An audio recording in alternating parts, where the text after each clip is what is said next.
continuemos pues con la guerra mundial, que esto es más complicado de lo que pensábamos, la Primera Guerra Mundial. Recordemos que en Alemania se ha convertido en imperio. El imperio alemán surge del final de la guerra franco-prusiana. Napoleón III se enfrenta a Bismarck y es derrotado. Y entonces surge el gran canciller de Alemania, Otto von Bismarck, y con esa derrota sobre Francia, en el mismo Palacio de Versalles, el orgullo de los franceses, aquel, como dicen por allá en París, Luis XIV lo construyó, Luis XV lo disfrutó y Luis XVI pagó por todos. En ese palacio nace el Imperio Alemán. Imagínense ustedes la humillación de Francia. Ahí ya se da un hecho.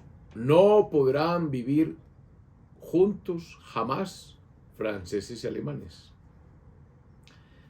Que hayan sido humillados los franceses en el Palacio de Versalles y que se haya creado ahí el Imperio Alemán y que aparezcan los cascos prusianos en Versalles. Esa humillación no la perdonará Francia en este momento, como no la perdonará Alemania en la Primera Guerra Mundial. De eso hablaremos un poco más adelante. Pero miremos entonces que Alemania es un coloso, un nuevo coloso en crecimiento, frente a unos colosos, pues yo no diría en decadencia, pero que sí no están en el crecimiento que tenían. Francia, Inglaterra, Rusia, son colosos, pero Rusia no es tan fuerte. No es la Rusia que derrotó a Napoleón, no es la Rusia pues de Tolstoy, y Francia pues no es la Francia que era de Luis XIV, la Francia de todos esos grandes mariscales, la Francia de Napoleón Bonaparte. Y en cambio entra fuertemente Alemania, que había sido grande, porque es que recordemos por allá el origen del Imperio Español. El origen del Imperio Español es un matrimonio de las hijas de los reyes católicos, Fernando e Isabel, que consolidan una España al unir y derrotar y expulsar definitivamente a los árabes. Unen la corona de Aragón, la corona de Castilla que ya venía unida con la de León, Asturias, todas esas coronas. Se unifica España, vencen a los árabes, a los moros o al Islam, es expulsado de España Boabdil el Chico, Granada ya es española, y tienen hijas, y entonces una hija, Catalina, se casa con el heredero a la corona inglesa, que termina siendo Enrique VIII. Antes fue el hermano mayor, pero murió. Entonces Enrique VIII, Catalina Aragón. Y otra hija es Juana, la llamada en la historia la loca, pero loca por el amor. O sea, el amor perturba. Entonces esa perturbación hace que se llame Juana la loca, porque se enamoró locamente del heredero al trono de el Imperio Alemán, que en esa época eran los Habsburgos, los Austrias, para que observemos desde el siglo XV hay una unión entre los dos imperios que ahora están metidos en la Primera Guerra Mundial: el Imperio Alemán, que creó Bismarck, y el Imperio Austrohúngaro. Ahí están, Imperio Alemán, Imperio Austrohúngaro. O sea, ellos ya estaban unidos porque Maximiliano era emperador de Alemania, los Austrias, y de ese Maximiliano del siglo XV hay un hijo, Felipe, y le entrega a Felipe los Países Bajos, o sea, Holanda, Bélgica sobre todo, Bélgica, Y entonces Felipe es el que resulta casarse con Juana la Loca. ¿Era apuesto? Sí, claro. Juana se enamoró perdidamente de Felipe, de ahí viene el matrimonio. Juana la Loca, hija de los reyes católicos. Felipe, hijo de Maximiliano, emperador de las Alemanias. ¿Y quién nace de ese matrimonio? Carlos, el gran Carlos. Carlos V de Alemania, Carlos I de España. Ese es el emperador. Entonces, ese es uno de los imperios que renace con Bismarck. Renace con Bismarck y Bismarck lo hacen nacer derrotando a Francia, pero Bismarck envejece. Ese gran canciller. Eso es el año 1900, donde Alemania entra en un periodo de maduración tremendo. El gran Código Civil Alemán, 1900, obra de Otto von Bismarck. Código Civil Alemán que tiene mucho, que no es copiado, pero tiene mucho que ver con el Código Civil francés. Y ambos tienen que ver con las normas del derecho romano. O sea, si hay un país donde saben derecho romano, es Francia y Alemania. Y vámonos más allá. Por eso la historia va y viene. ¿Qué río separa a Alemania de Francia? El Rin, el Rin. ¿Qué ciudad al norte de Francia, hoy Bélgica, fue capital de ese reino que aglutinaba ambos territorios, al lado y lado del Rin? Hagen, Aquisgrán. Aquisgrán. ¿Y quién era el gran emperador? Carlomagno. Carlomagno. Entonces, esos territorios estaban llamados a estar unidos, pero como hermanos también a pelear entre sí, y se desunen.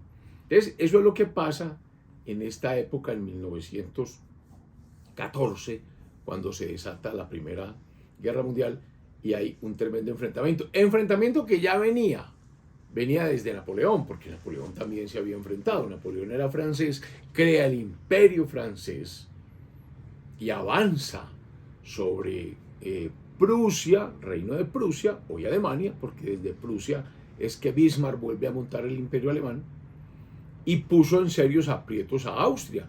Y también hubo momentos en que Austria se rindió frente al imperio francés, porque es que las guerras napoleónicas son más de 7 guerras mundiales que provocó Napoleón Bonaparte, o Bonaparte, como dirían los franceses.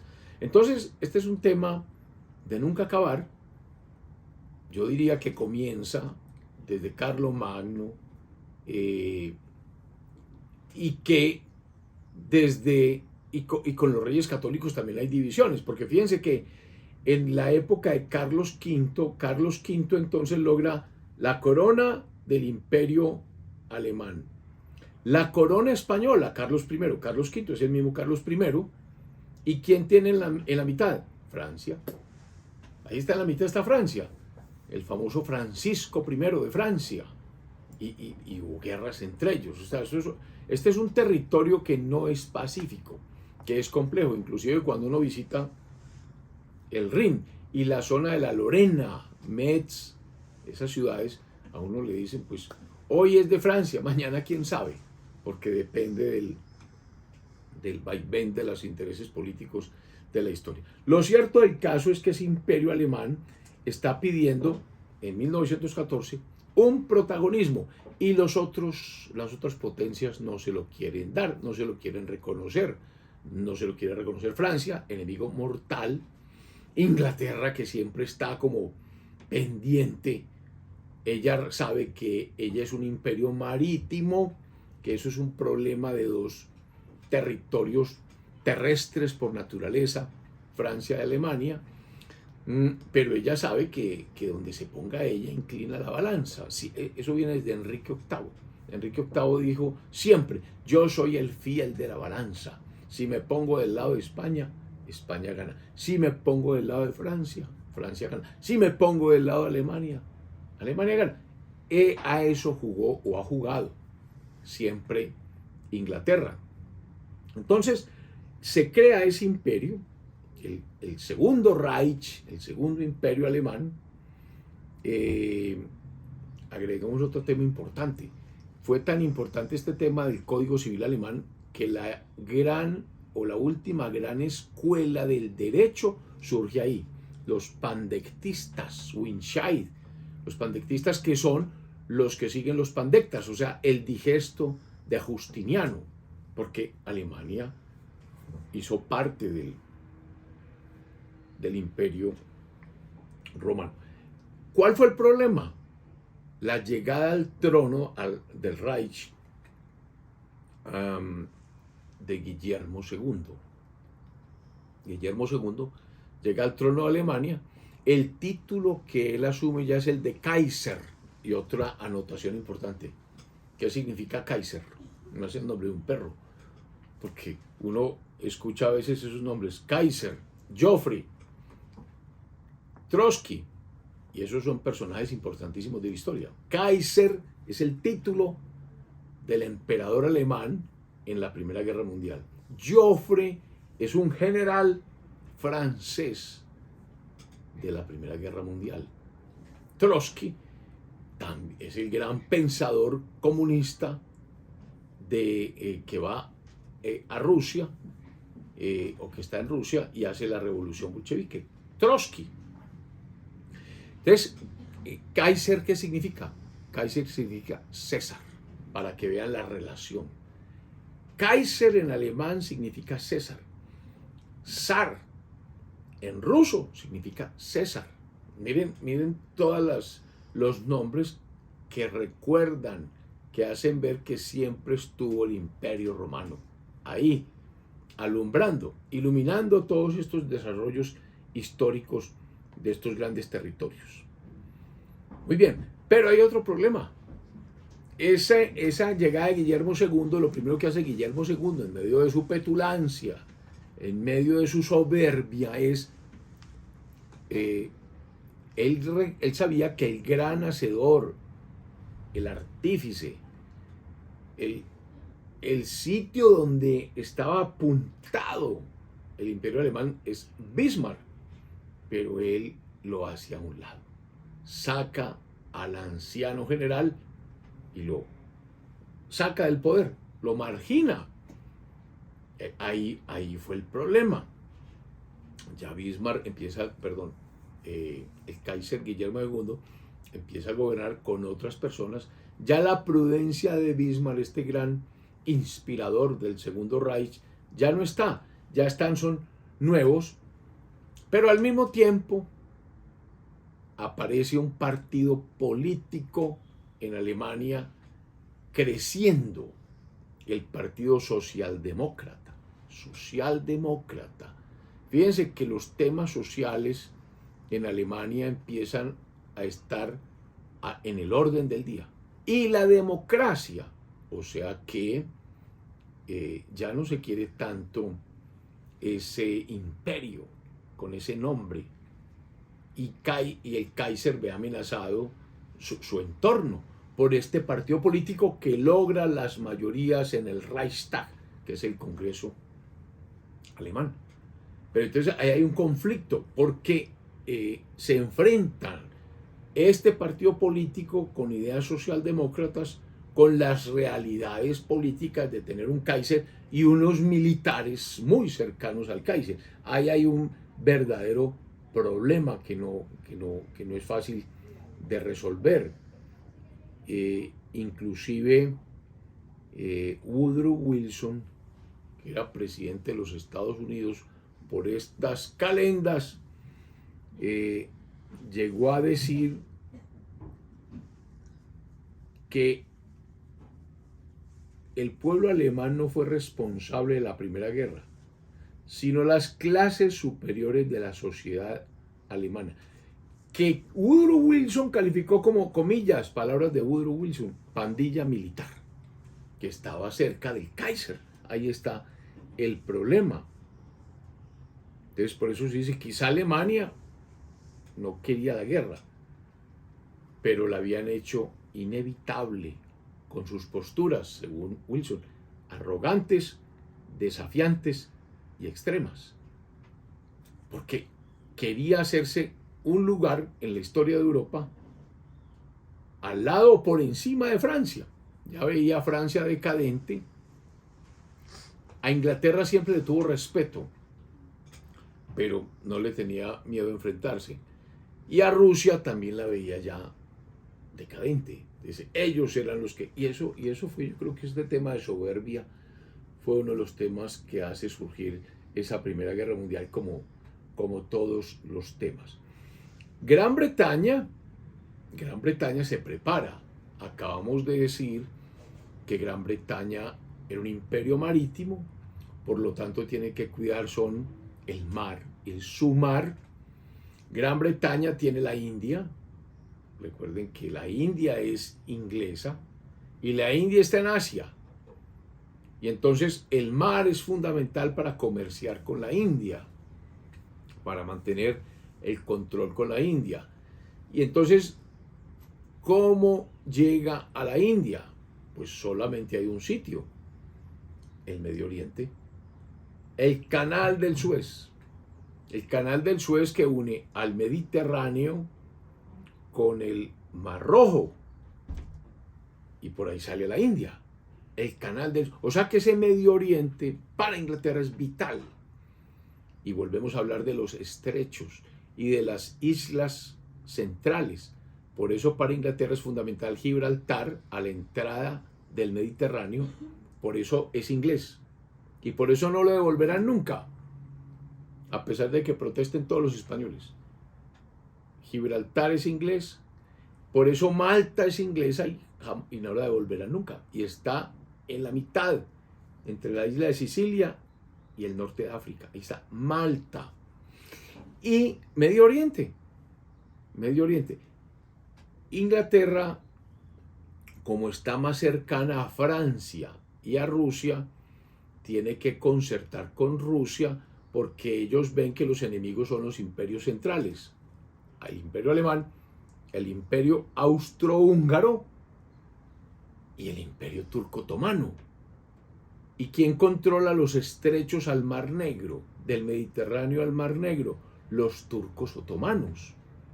Pero para Rusia son vitales esos estrechos, porque esa es la entrada al comercio al Mediterráneo, porque Rusia linda con el Mar Negro.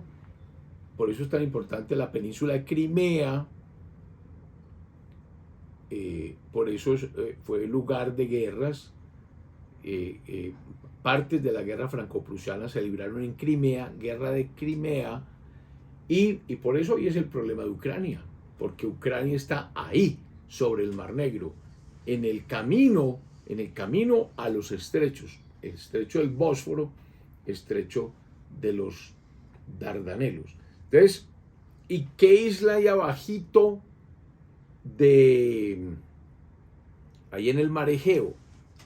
Más o menos en la mitad entre esos estrechos y Egipto, Chipre. Y entonces Inglaterra ya había ocupado Chipre desde 1878 para ceder ante Rusia los estrechos del Bósforo y los Dardanelos, pero evitar que Rusia le controle la entrada al Canal del Suez. Miren la geopolítica de Inglaterra. Para Inglaterra era fundamental Chipre y por eso se anexionó Chipre desde 1878, que la había ocupado. La anexión realmente fue en 1914. Desde 1878 había ocupado Chipre. En 1914, una vez entra en la guerra, el 5 de noviembre, cuando los turcos empiezan a hacer presión por el Canal del Suez, Inglaterra anexa Chipre y le interesa socavar el imperio turco. Egipto era parte de ese imperio turco, fue parte del imperio turco. Entonces Egipto, y ahí está el Canal del Suez, Entonces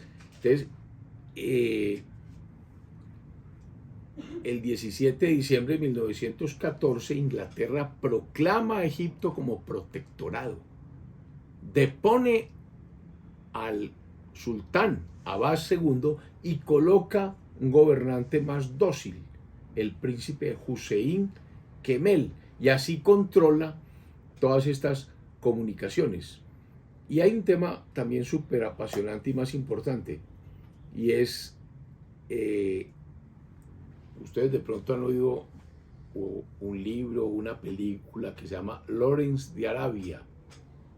Pues es Inglaterra la que manda a un agente, un coronel, si no estoy mal, o mayor, Thomas E. Lawrence, para promover allá en Arabia la rebelión frente a los turcos.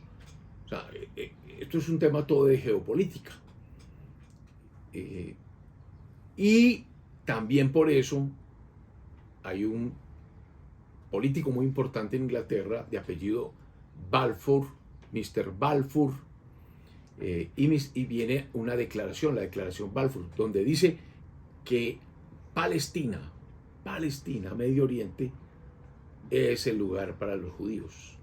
Que los judíos estaban sin hogar, porque los judíos desde Adriano, desde Tito, fueron,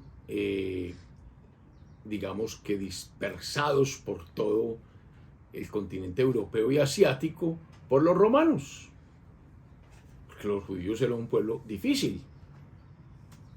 Recuerden ustedes la ocupación en la época de Cristo y el proceso que se le siguió a Cristo. ¿Quién condena finalmente a Cristo? Los romanos. Pero ¿quién era?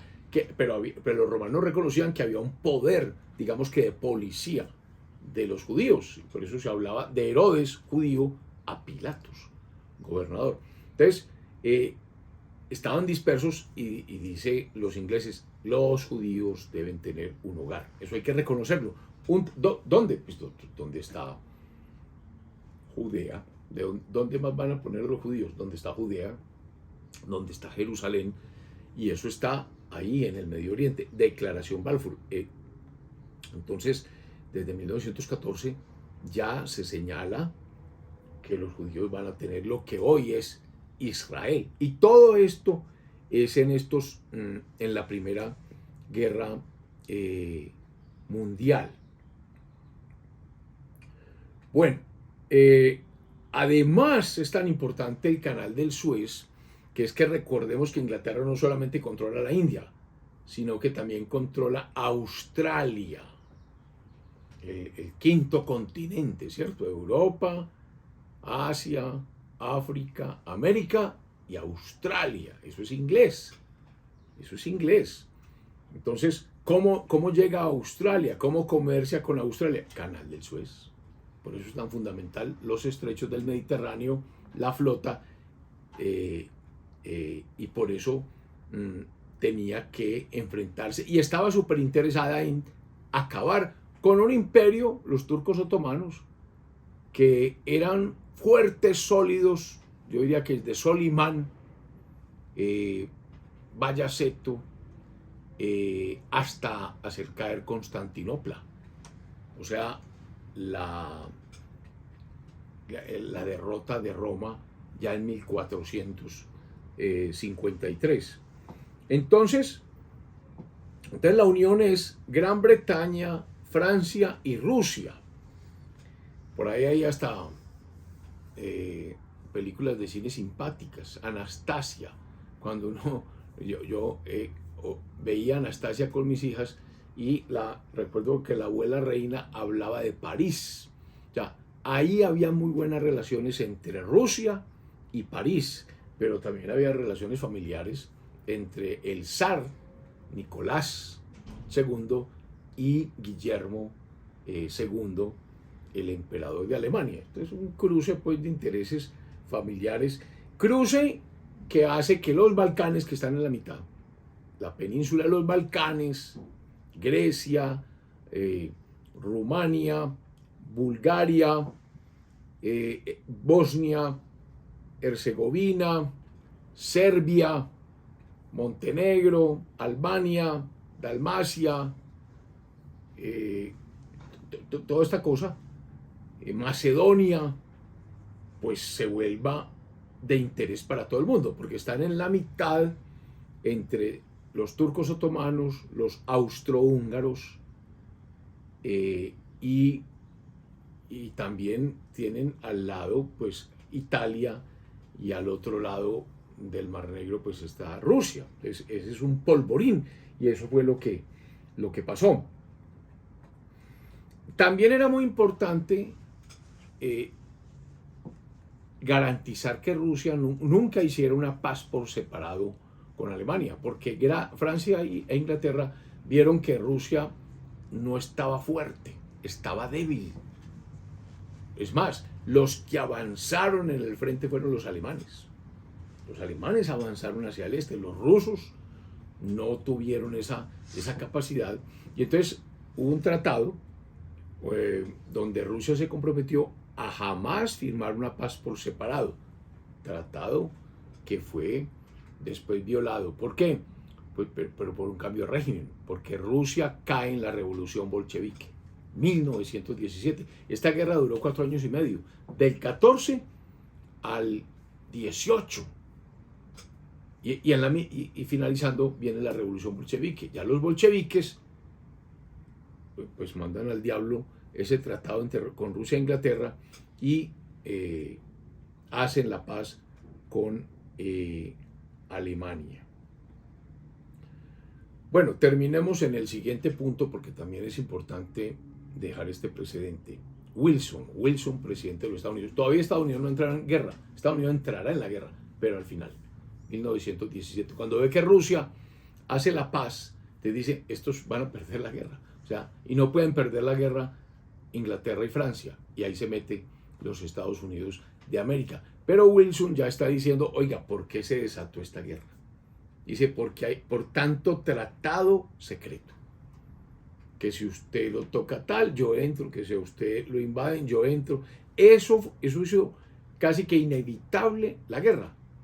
Los tratados secretos. Entonces Wilson propone los famosos 14 puntos, que es lo que hace que haya una primera sociedad de naciones. Lo que hoy es la ONU. Pero mire, ahí es donde, dice Wilson, debe haber unas Naciones Unidas donde resuelvan problemas para no volver a repetir la guerra. Este fue el inicio. No sirvió de mucho, pero es un punto de partida, porque después fue la Segunda Guerra Mundial. Pero ese será otro análisis que haremos en la próxima semana. Feliz semana.